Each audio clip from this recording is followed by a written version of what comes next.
warahmatullahi wabarakatuh. Selamat datang di podcast Obral bersama pakar ngomongin yang lagi viral. Bersama aku Naila yang akan jadi host di episode kali ini selama beberapa menit ke depan. Nah teman-teman sekalian, ngomongin investasi masa depan nggak melulu soal uang loh.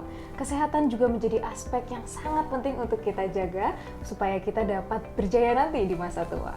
Nah hari ini saya nggak sendiri, kita sudah kedatangan tamu yang spesial, yaitu Dr. Alvan Nur Ashar Aifoka, yang merupakan dosen di Fakultas Kedokteran Universitas Islam Indonesia dan juga saat ini merupakan dokter di Timnas Republik Indonesia. Assalamualaikum Dokter. Waalaikumsalam warahmatullahi wabarakatuh. Gimana kabarnya Dokter? Alhamdulillah sehat. Alhamdulillah. Hari ini kita punya banyak pertanyaan nih. Kita akan membahas hal-hal seputar kesehatan dan juga pola hidup gitu. Siap.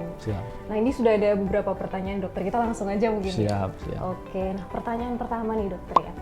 Apa yang menjadi hal yang akan sangat disesali gitu ya, terutama mungkin kita nih mahasiswa yang masih muda ini, kalau nggak sedini mungkin kita membangun kebiasaan sehat, Dokter?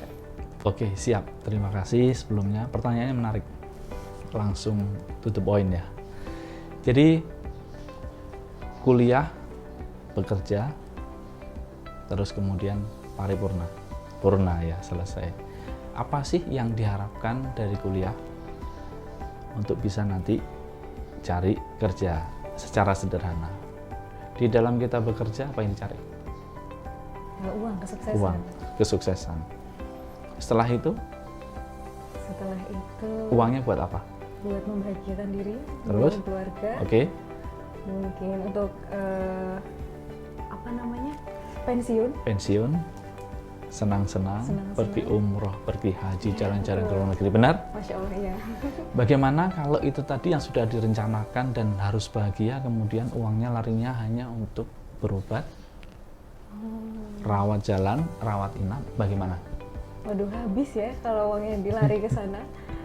Pernah nggak terpikirkan sampai situ? Iya ya, udah susah-susah kerja, capek, waktu, meninggalkan keluarga, tapi akhirnya uangnya hanya untuk rawat jalan, rawat inap, masuk untuk biaya kesehatan lagi. Jadi mencari mengorbankan kesehatan, ya kan, untuk mencari uang dan akhirnya tidak bahagia. Oke, itu yang harus kita waspadai, jangan sampai nanti ketika kita tua kita tidak bisa menikmati masa tua, sehingga yang harus dijaga adalah kesehatan dan kebugaran. Kesehatan dan kebugaran beda ya. Kalau sehat itu kita terbebas dari penyakit, contohnya batuk, pilek, demam. Kalau bugar, kita masih bisa melakukan kegiatan sehari-hari tanpa ada rasa lelah, tanpa ada rasa capek, tanpa ada rasa keterbatasan gerak. Contohnya saat tua tidak banyak merugikan, tidak banyak membuat keluarga di rumah ikut susah, mandi nggak bisa, hanya tiduran, terus kemudian jalan sudah mulai bungkuk, keropos tulang dan sebagainya, kan menyusahkan keluarga yang ada di rumah.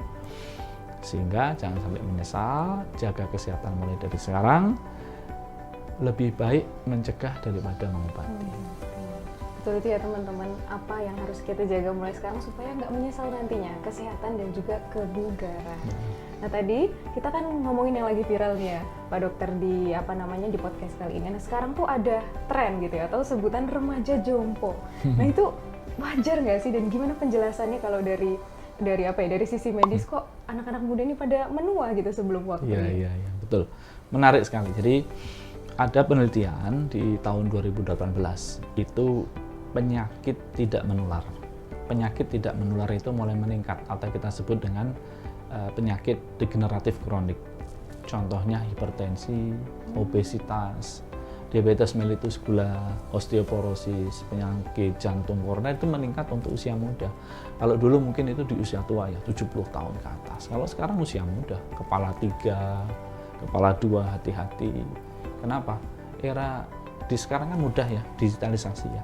Kalau dulu mau rapat, undangannya dibagi dari rumah ke rumah, ya kan, dari teman ke teman, ya, ada jalan, ya.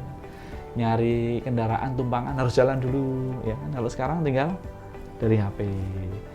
Iya, terus kemudian share undangan WhatsApp.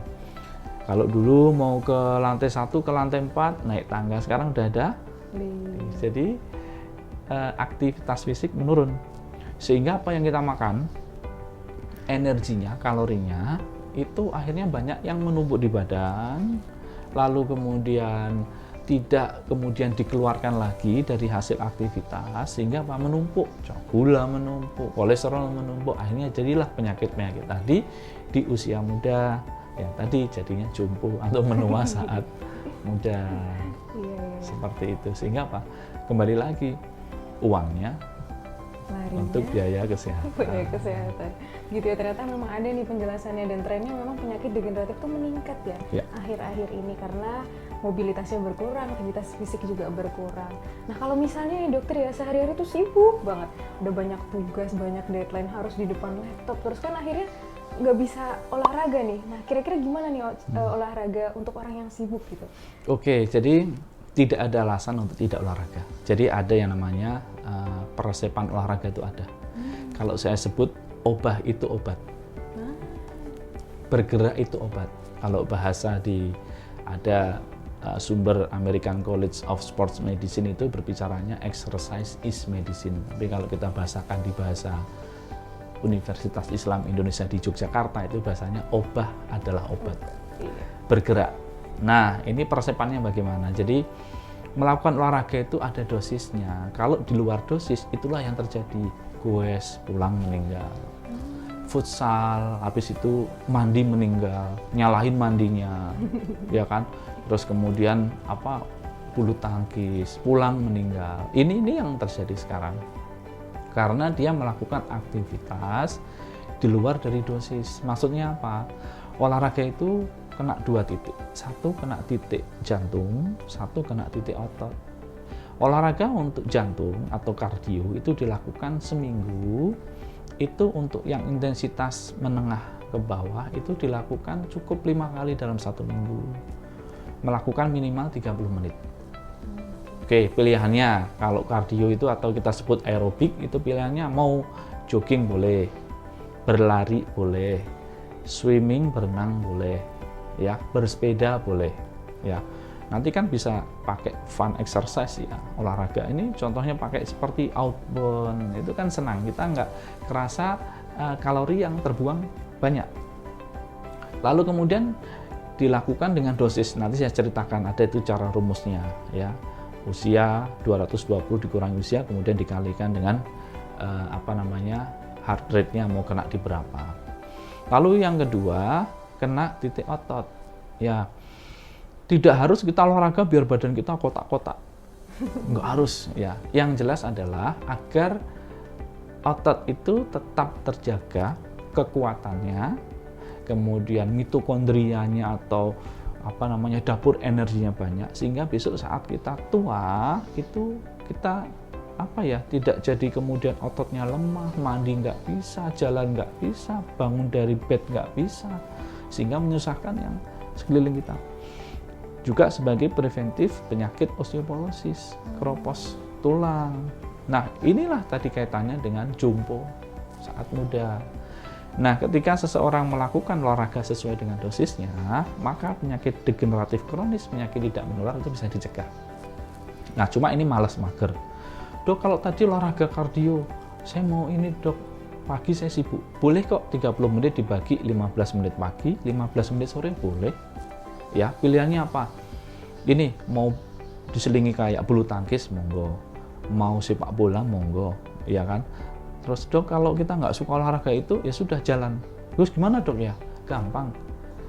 Perbanyak aktivitas fisik. Contoh, kita tugas di kedokteran, gitu kan? Atau kuliah dimanapun. Di hukum mungkin, ya kan? Parkirnya jangan di hukum. Parkirnya mungkin di kedokteran. Jadi dari sana jalan, ya kan?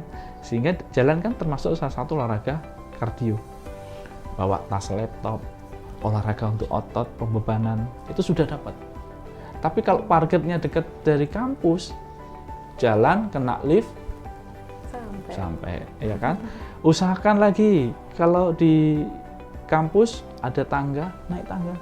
ya kan, olahraga, ada olahraganya, untuk sendi bagus, untuk otot bagus, sambil bawa tas laptop, buku, itu kan olahraga untuk otot-otot tangan, itu sudah ada semua.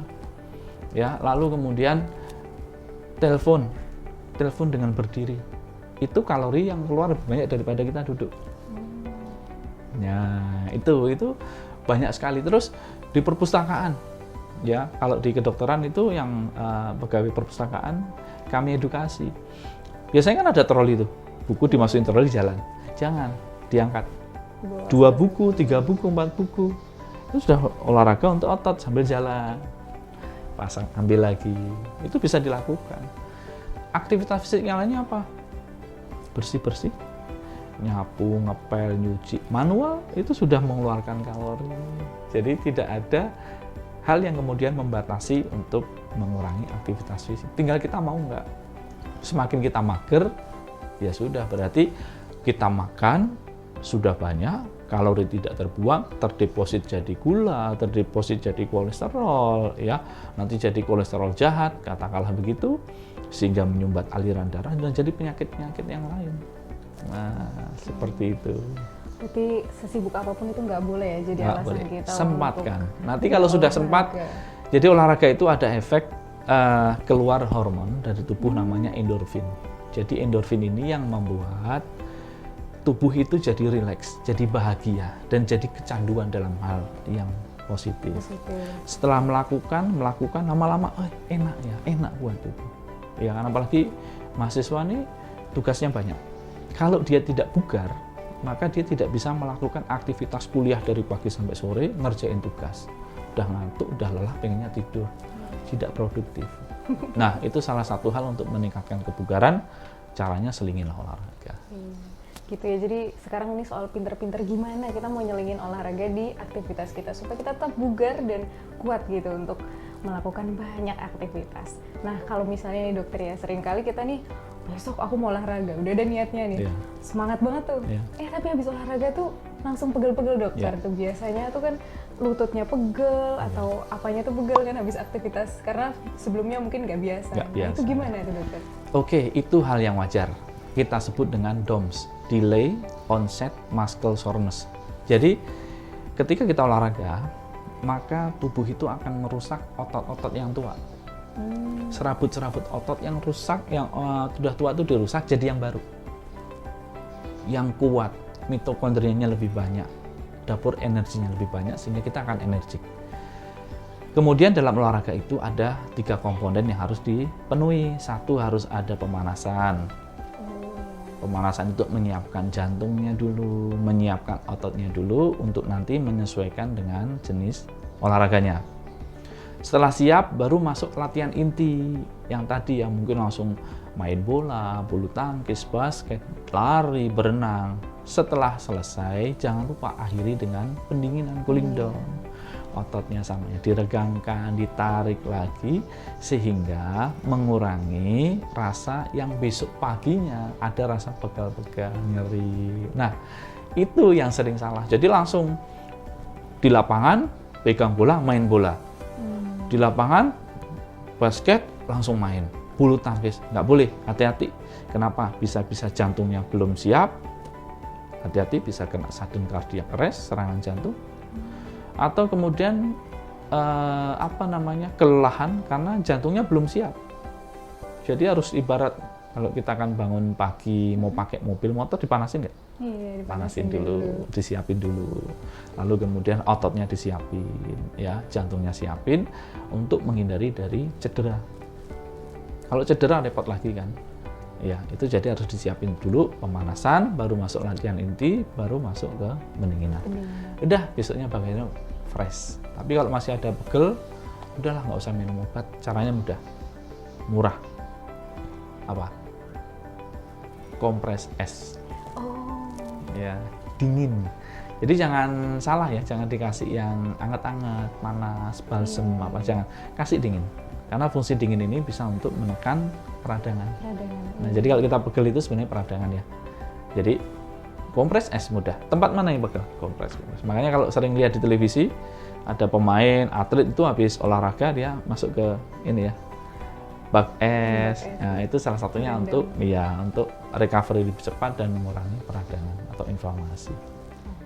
Tapi kalau misalkan kayak gitu ya dok ya, terus besoknya langsung olahraga lagi nggak apa-apa atau mungkin dikasih jeda dulu? Oke, jadi kalau olahraga yang kardio tadi ya, kan seminggu 5 kali, bisa nanti 21-21. Maksudnya apa?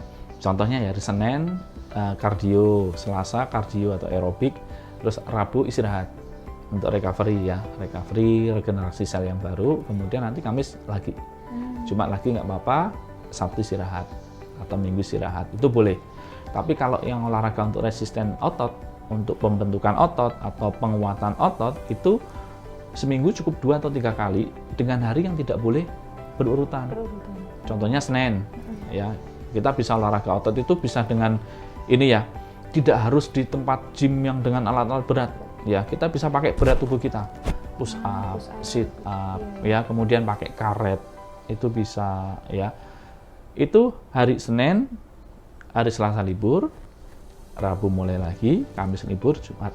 Jadi ada jeda hari kalau untuk yang otot, sehingga ada recovery ya, kemudian regenerasi sel otot ya, sehingga mulai lagi. Jadi jangan kemudian harinya berturut-turut. Itu kalau perbedaan untuk yang otot. Oke, gitu ya teman-teman tipsnya supaya ototnya nggak kenapa-kenapa Ya. gitu. Dan supaya besoknya nggak yang jadi mager, aduh sakit ototnya jadi iya. nggak mau lagi. Iya. Jangan kapok. Itu dia teman-teman ya, udah banyak banget yang kita pelajari hari ini, dari apa aja yang perlu kita jaga, terus habis itu hal-hal yang harus kita perhatikan dari olahraga ya, supaya tidak mencederai diri kita sendiri gitu. Sampai ya banyak hal yang harus kita lakukan, kita perbaiki sebagai remaja jompo ya teman-teman sekalian. Oke dokter, mungkin satu kalimat penutup untuk episode kali ini buat teman-teman di rumah. Oke, kesehatan bukanlah segala-galanya, tapi segala-galanya tanpa kesehatan tidaklah berarti. Itu dia teman-teman, catat ya. Nah teman-teman yang mungkin masih ada pertanyaan bisa tulis di kolom komentar, dan jangan lupa untuk like dan subscribe YouTube channel Universitas Islam Indonesia. Saya Naila, wassalamualaikum warahmatullahi wabarakatuh. Waalaikumsalam.